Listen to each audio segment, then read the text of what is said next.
Yes, there we go. Okay. Welcome in to the Off-Brand Avalanche podcast. We lost game one, but hey, we are live about 8 seconds later, so we are the best podcast content in Avalanche hockey. Uh, Despite the loss, there's some good things, not a ton of them. To be honest, the Avalanche did not play very well at all. But they came out, they looked really rusty. They looked rustier than the Blues, and that is the big thing, because it's really easy to come out and say, hey, well, they were just rusty, but I mean, guess what? They were under the same circumstances as the Blues. If we're being honest, the Blues had an even longer break or I guess they went out in the same round, whatever. But you know what I mean. They were under the same circumstances. It's not. We don't need to worry about the Avs as a whole, I don't think yet, but it is frustrating to see them lose, especially a game where they didn't play very well at all. Yeah, I'm not worried at all, but I am frustrated. I mean, this has been marked on my calendar ever since, the NHL announced the starting dates, and for them to come out like this it's a bit disappointing. But Yeah. Good thing with the new schedule, it's like we play them on Friday, so hopefully that's a bit of a redemption game. Bednar gets them in shape, and we can come out and avenge this loss. Yeah, I'm not too worried about it either. The boys, although they didn't play too well, are still probably the best team in the league easily, despite the Lightning. And I'm probably not as frustrated as you guys are either. It's just the first game. I'm not too mad about it. We all knew the timing was going to be off coming in off shortened season, such a weird time. No training camp. We knew the timing was going to be off. So I'm not really disappointed either. It's just it's a tough one to watch. Yeah, I agree with that. I mean, I'm not necessarily disappointed in the Avs as a whole. Every team has bad games. There's a reason the Detroit Red Wings won games last year, because not everyone shows up every night. So I don't think this says much at all about the Avs' trajectory. It's a little upsetting that, it was a pretty highly anticipated game after a long wait, and we didn't quite get the result that we wanted. But like you said, Marshall, we got tomorrow off, we come back in a day, and then we're looking at a chance to redeem ourselves, show, hey, that was not what the Avalanche really are. And let's take a look at some of the positives, because there were a couple guys that I thought played well. Were you saying something, Marshall? Go ahead.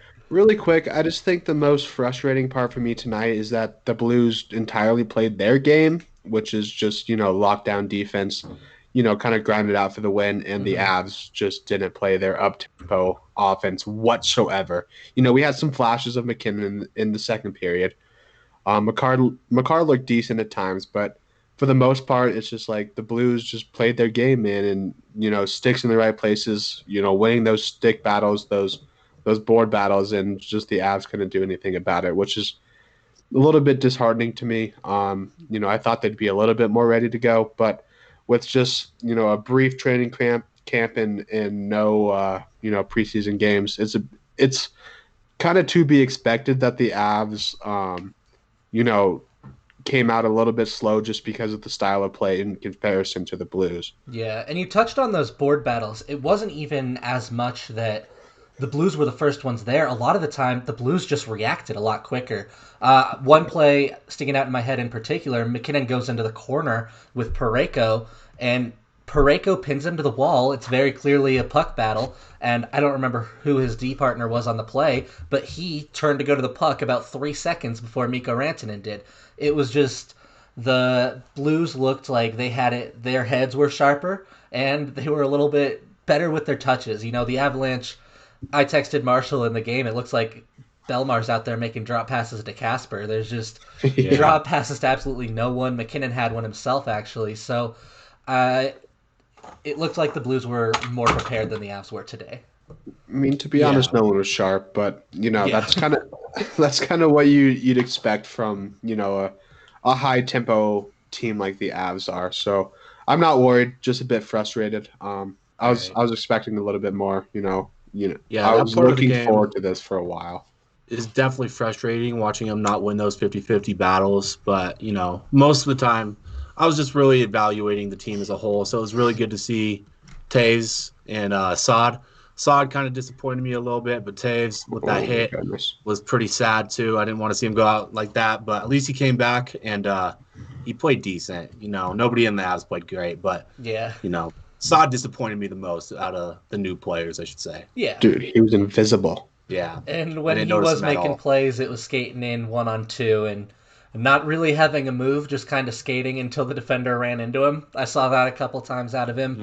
Mm-hmm. Um, I will say, Marshall, I think you touched on this a little bit. It makes sense that the Avs were the team that looked a little bit rustier. They play a high tempo game. They like to make quick passes, quick moves with their sticks, a lot of quick movements, and those don't come back as quickly as grinding it out No. on the walls, locking it down in the D zone, and that's what St. Louis likes to do. So I'm not going to make excuses for the Avs. They needed to play better, but it is reasonable. It's reasonable that the St. Louis Blues were more prepared for this game than the Avs were. Yeah. Yeah, absolutely. And that's kind of like where I was going with my point. It's just like with the high tempo offense, everything kind of needs to be clicking at the same Mm-hmm. time. And with a very short training camp and no preseason games, it's reasonable that they're not going to be clicking on all the same pages. So that's why I'm not entirely concerned. But at the same time, it's like a lot of these players are still, pretty comfortable with each other. We didn't necessarily add too many new pieces to the lineup. So we're just gonna have to wait and see and hopefully we can get this ship turned around. I know it's only one game, but I'm confident that they will. Yeah, and you see the flashes like that McKinnon pass to a wide open Rantanen. Like if he scores right there, it's a 2-2 Yeah. game, and it's totally Yeah. different. So Absolutely. we're just a couple plays away, and it's like you said, game one. Like I'm not mad, disappointed, a little bit frustrated they didn't win puck battles, but Yeah. that's about all for me. Calvert had an opportunity from Ryan Graves on Yeah, that that was back brutal, door, too. went way over. Oh man. I will That was say, brutal too. Ryan Graves impressed me. Of all the Avs, if I have to pick one who I thought played better than I expected, it was Ryan Graves, which is interesting because I've gone. I don't know if I've said it on the podcast before, but I know when the Norris Trophy odds came out and Ryan Graves was 12th, I called him the most overrated player in the NHL, and Yeah. I still maintain that he's clearly not a Norris contender. Yeah. But I thought he played very well today, which is good to see for a guy that there were questions after he's only had that 1 year. It's fair to doubt maybe that was a 1 year wonder, but he looked good today, and I love him as a third pairing defenseman.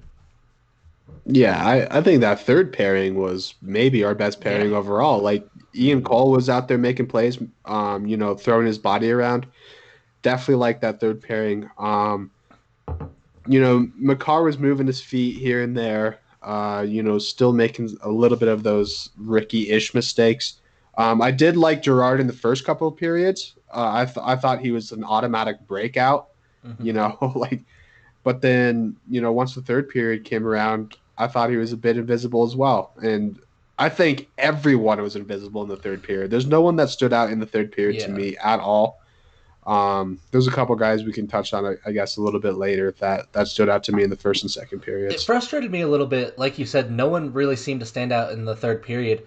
The entire time, at 15 minutes left, at 10 minutes left, at 5 minutes left, I kept waiting for the Avalanche to make a Yep. third period push to say, hey, you know what, we're down 2, but we're the Avalanche. We can score 8 goals in 4 minutes. So, and it just Yeah. never came. The offense never came. They Yeah. finished the game under 25 shots, which that's not their play style. No, Right. What do you guys think about Grubauer's play tonight? Do you think he played like? How do you think he played? I think he was trash. I wouldn't say he Ooh. was trash. I would say there was there wasn't any one goal that I saw Grubauer let in that I was like, "Oh my God, Grubauer, what are you doing?" But there also wasn't a goal that I was like, "Wow, he had no chance on that play." Every single one of them, Yeah. he could have stopped. It would have been a good save if he had stopped any of them, but there there was a realistic possibility that he could have saved it. So I wouldn't say that Grubauer in particular was one of the main reasons the Avs lost. The Avs had a lot of main reasons they lost. But I also he wasn't doing anything to help us win. But the thing is like you kind of need on a championship, caliber team, you need the goalies to be making those saves that's like, ooh, maybe it's a 50-50 chance. And I don't think that Grubauer made any saves in which it was like a 50-50 chance tonight. That's fair enough. Yeah, I guess I would agree. I would agree on that. But yeah, I don't think he played bad either. I don't think this game is on him at all. Mostly the lack of scoring and the Well, yeah, poor play on defense. Yeah, when you score one goal, Exactly, you yeah. can't really put it on your goaltender. I just don't. Oh, I don't. I'll say this: Bennington outplayed Grubauer. yeah, I agree with yeah, that. Bennington actually looked good. Which is interesting. So- I came into the season, and I think we might have all three come into the season pretty low on Bennington. And really, I think a lot of people came into the season pretty low on the Blues as a whole. Not that they weren't a good team, but just that they didn't look like they'd be a legit contender. They felt like a distant third behind Colorado and Vegas in the West Division. And, after tonight, I think maybe they've inched a little bit closer. I still think they're third. But Yeah. that's not going to be it's not going to be like the other teams in the division where you walk in and you're like, we have to win this game. Now it's like, we have to win this game because it's important, not because if we don't win it, we've really made a bet. We've really embarrassed ourselves. Yeah, but then this was also a bit of a shorthanded Blues team. It's like they're going to get a couple of key pieces back. Tarasenko is one guy that kind of, rests in my mind for that. And I mean, maybe in the entire offseason, like Petrangelo was a pretty big loss, but I mean, Torrey Krug looked pretty decent tonight, especially running the power play. And so maybe it's a little bit too premature to totally write off the Blues because they're just 1 year removed from winning the Central Division and then 2 years removed from winning the Yeah. Stanley Cup. And let's So, talk about Right. that first goal of the game. Robert Thomas made what I thought was the best play of the day with that little one-handed between the legs pass that set up the assist. that was so good. I've been really high on Robert Thomas for a while. I love that kid, and he showed it today. That is a good player. Yeah. He is. And the second goal was pretty nifty too. Connor Timmins kind of Yeah, he got a little lost. a little bit warped there. Yeah. It's like welcome to the NHL there, but I know he's played some NHL games, but still, Yeah. it's like And he, in my opinion, by far was the worst defenseman on the Avs tonight. Connor Timmins was. He was getting walked all over the place. He was out of position a lot.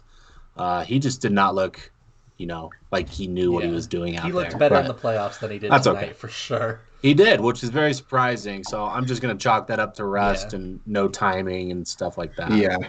And it's kind of funny because circling back to Connor Timmins, it's like, yesterday we were talking about like Connor Timmins needs to come out and make a statement to keep his spot in this Avalanche lineup. No, he didn't necessarily do that, and Bowen Byram is maybe 2 or 3 games away. You got a couple games here, Connor Timmins, to really pick it up because if you play 2 more games like that, Byram's taking the spot, and it's not even much of a debate. It's just There's no question. because if it looks like it did tonight, he's the guy that gets pulled. There's no maybe we take Ian Cole or Ryan Graves. No, those guys played well, and Connor Timmins didn't. So Connor Timmins, you're on the notice now. It's you got to figure it out because if not, you're going to lose your spot and you're going to go back to the Eagles or the taxi squad, depending on how the Avs feel about it. Do you think he's playing with a little bit of that pressure, though? Maybe not necessarily playing with that comfort level that, we've seen in years past, whether it's juniors, the world junior championship, where he's been absolutely dominant. And even in the AHL at times, it's like, do you think he has a little bit of that monkey on his back? It's like, I need to come out here and prove something. Especially as a player of his age. Players of his age, there are extenuating circumstances in Connor Timmins' situation, but he was drafted a few years ago now. He wants to be in the NHL at this point. He wants to be an NHL regular. Players in his draft class are NHL regulars. So maybe he does feel a little bit like, hey, that window's getting closer and closer to closing. So that is a very real possibility that he's feeling that pressure a little bit and maybe not playing to the best of his ability. I'm sure he's feeling that pressure. And not only does he, I think, personally, he want to be a full-time NHL player, but I'm sure he wants to stay an Av. and Yeah. he knows how deep our defensive core is. So he Yeah. really needs to pick up his game if he wants to stick around in Colorado for Yeah. sure. And it's interesting to me because every single like start of the year we hear about how great of a camp Connor Timmons had, Yeah. including this year. But then whether it's due to injuries, whether it's due to play, he just hasn't been able to solidify his spot in the Avs Yeah, he was a rotation. guy. His rookie year had such a good camp. They were saying we might have a second round pick play NHL games, and now fast forward a few Dude, years later, and he, he still hasn't completed his rookie year. So yeah. EJ came out in his rookie year, the same rookie year in which Cale Makar was also a rookie, and EJ came out and said or he is our yeah, best defender in camp right now. exactly. Which I mean, That's super high praise, it's man. very high Yeah. praise. It's players are always going to say things. Sometimes like Timmins is a more similar player to EJ than Kale McCarr is, so I think that he likes a lot of the traits that Connor Timmins shows. That's part of it, Yeah. but it's also partly that Connor Timmins has shown out in camp time and time again. So we know he has the skill. We've seen even in NHL games, we've seen him have good games and show, hey, this is a good NHL defenseman. He just needs to put it all together on a night to night basis, and he didn't do it tonight, but you know what? Again, it's one game. Any of our this whole podcast take all of our takeaways with a grain of salt because it's one game. So Connor Timmins did not play Yeah. well tonight. Let's see how he looks in a couple days. One last thing here. It's like kind of circling back to the Joe's point that I made last night. It's like, Connor Timmins, he would probably be an NHL player regularly on most of the teams in the NHL. Mm-hmm. But on this Avalanche team that's so deep, Tyson Jost and Connor Timmins have to play very well in order to earn that roster spot. Yeah, he he's an NHL ready player that is on a team that's at just a higher level than a lot of NHL teams, especially when you're talking about defensive depth. So it's just tough for him to sneak in. I see Jesse in the chat. We do agree with you. Frustrating not to be able to watch these games. Yeah, Can we I was talk just about gonna that bring it up. actually? Yeah, that's So annoying. we should have known this from the playoffs. You know, if you think back to the first round or the first games. I don't remember what they called them. It wasn't the play-in. It was the round robins. That's what they were. The first one was on TV, but then we found out, oh, they weren't actually supposed to be showing that. NBC is not allowed to be broadcasting if altitude is not. And I think all of us kind of forgot about that, and we were ready to watch it on NBC. We can't even watch the ones that are nationally televised, which is infuriating to all of us Avs fans Yeah. saying, It's hey, you know, we have a Stanley Cup ready team, and guess what? We can't even watch them. Yeah, Zach, that you was want to tell really them a angry. little about our story here? So Zach and I are roommates, and Yes. So what happened? It doesn't work on NBC. Long story short, we got the card show, which is absolutely brutal. Nobody wants to watch Miko. that.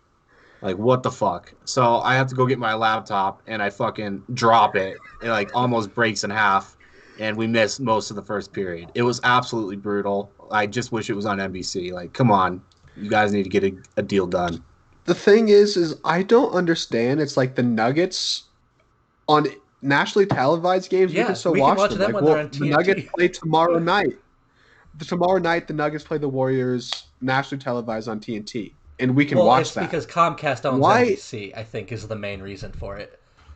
So if Oh my lord. altitude can waive their restrictions on it and say, well, you know, TNT you can play it, but if it's Comcast's network, they're not going to say, hey, yeah, you can play it, you can let it play. So I think that's why we've been able to watch some Nuggets games and not the Avs. Regardless, it's frustrating. We're not going to take sides here. I think there's blame to go on both sides between Two things. altitude and Comcast, but we're gonna have Yes. to. They're gonna have to Especially figure at it this out. point in the negotiation. Like, that's Yes. ridiculous.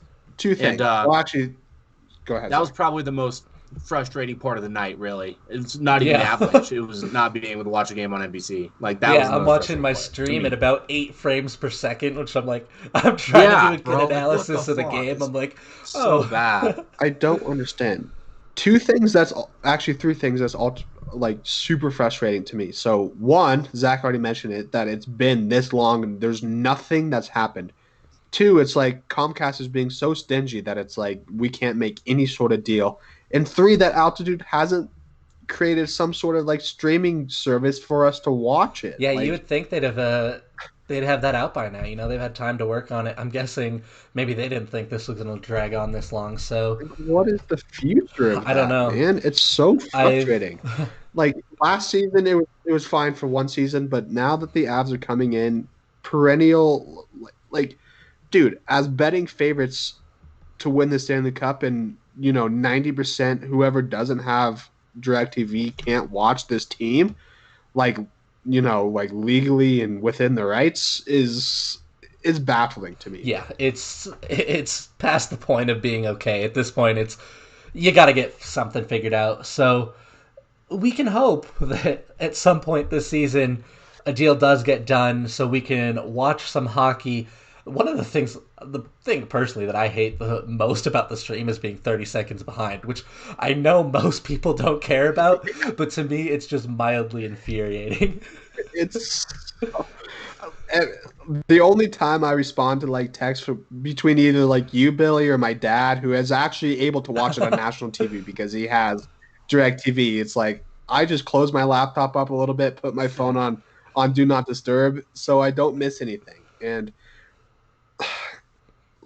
it's just so frustrating that we haven't come to like any conclusion like this. You have two teams that are regularly streamed on or like broadcasted on Altitude, whether the Nuggets and the Avalanche, who have been, very Yeah, competitive teams, and you'd think that they'd be able to figure out something, it's but I about guess time. not. So let's get back to the ice because we saw some good things too as well as the bad. Um, I we only scored one goal tonight. It is a positive sign that it came on the power play. I will say, as a whole, I wasn't blown away by the Avalanche's power play, but they did get a power play goal. That was one of our biggest worries. Is not that the Avalanche's power play is so bad. It's just that with the caliber of players they have and the style of players they have, that should be an elite power play. And it was the second power play that got it done with Burakovsky, but we did score a power play goal, which is a little bit promising. And I didn't love a lot of the chances they generated on some of the other ones. You know, I was watching the Lightning Blackhawks right before. When the Lightning went on a power play, you knew they were on a power play. And I can't say the same about the Yeah. Avs the whole time. But I do think overall, at the end of the day, they got it done. They scored a power play goal. So I do think it comes out as a net positive. I would agree, and the power play is really what's going to unlock, so much potential for this team in the playoffs. If our power play can get to one of the best power plays in the league, or just really hot for a stretch, it's pretty much game set match. The Avs are going to pretty much win that game. So that's really important that the Avs get that going, in my opinion. Uh, I would totally disagree with you guys. I think that our power play was completely abysmal tonight. Um, I mean, how many power plays do we have? Four or five? I know it It was at least was, four. but one But of them was either 55 way, seconds, and one of them we scored on. So, like, yes, but it wasn't.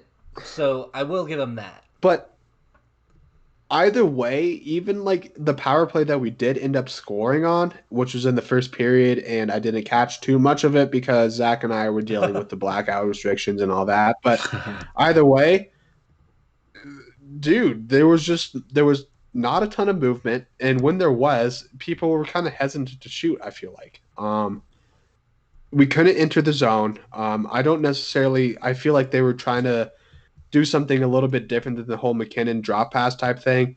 And I don't know if that necessarily worked because the entries kind of looked like trash to me. But Yeah, the one time they did, I didn't love our power play. And I wouldn't. I do agree with you to an extent that I didn't love it.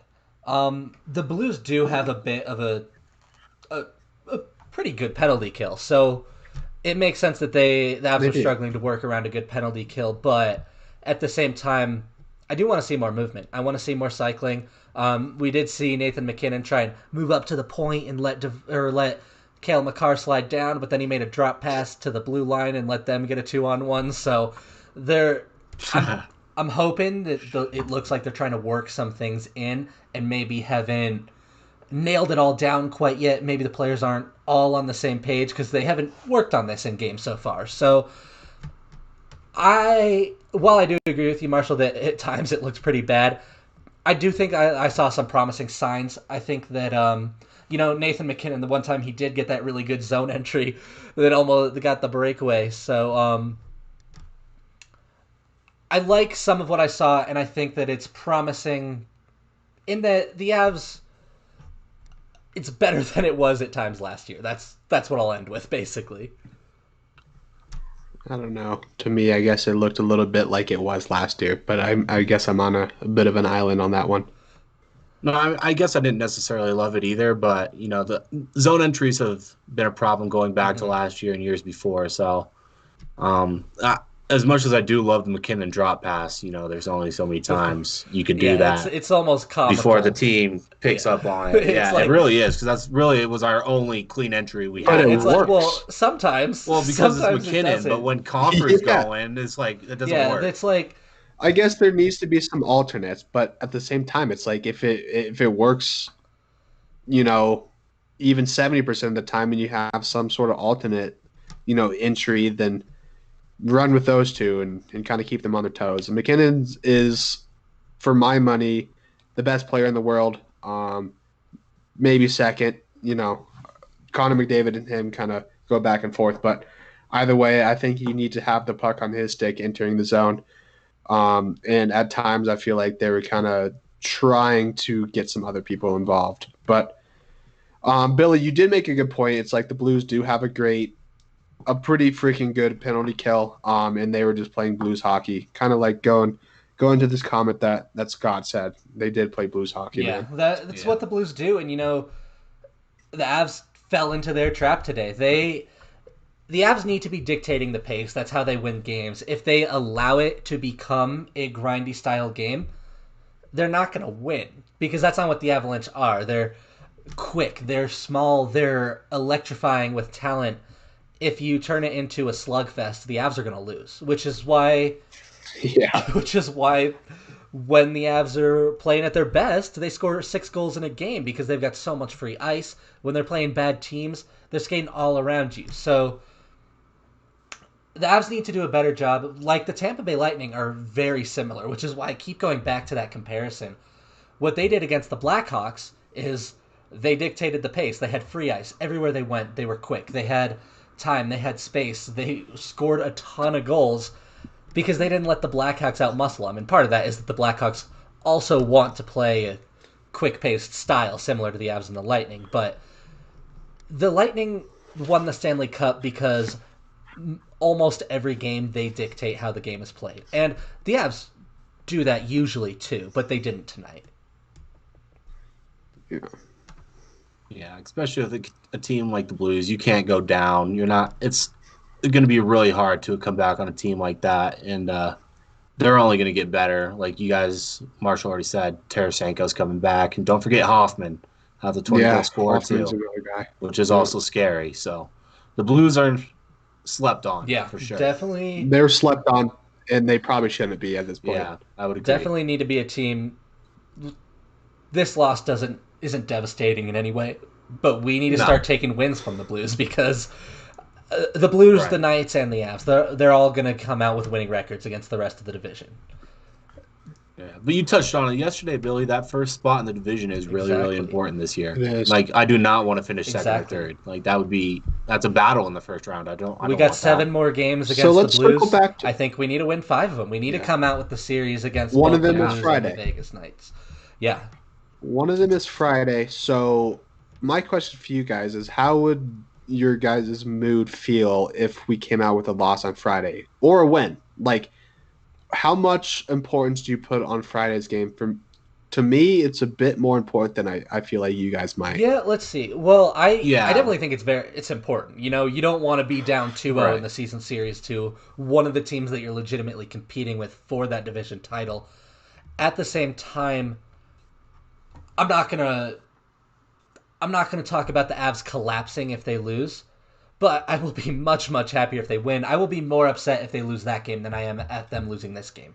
2 in a row, then you start to say, hey, you got to figure out a way to play this team because you're going to see them 8 times. You could very easily see them in the playoffs. So they need to figure out how they're going to play against the Blues. It'll be more upsetting to lose that game for sure than it was to lose this one. Yeah, dropping two to the same team would be. I wouldn't say it'd be bad because it's the Blues. A team that we thought was clearly in third would take 2 games over us is kind of unsettling, and I would not want that to happen. Especially in a 56 game season or however long this is, you cannot be having that. But if they win, either way, I still don't think it's that big of a deal if they lose. But if they win, obviously, I'll be way happier. Yeah, if they come back on Friday and show a bit of a bounce back game, show that we are the Avalanche. We can skate around anyone. Like our offense is absolutely elite. Right? And if they we show lose a a bit of tough those game, flashes. I'm not gonna be mad. Yeah, like tonight, I was frustrated with the boys, but at the same time, it's like first game of the season. No preseasons. Right. But hopefully they knocked off a bit of the rust.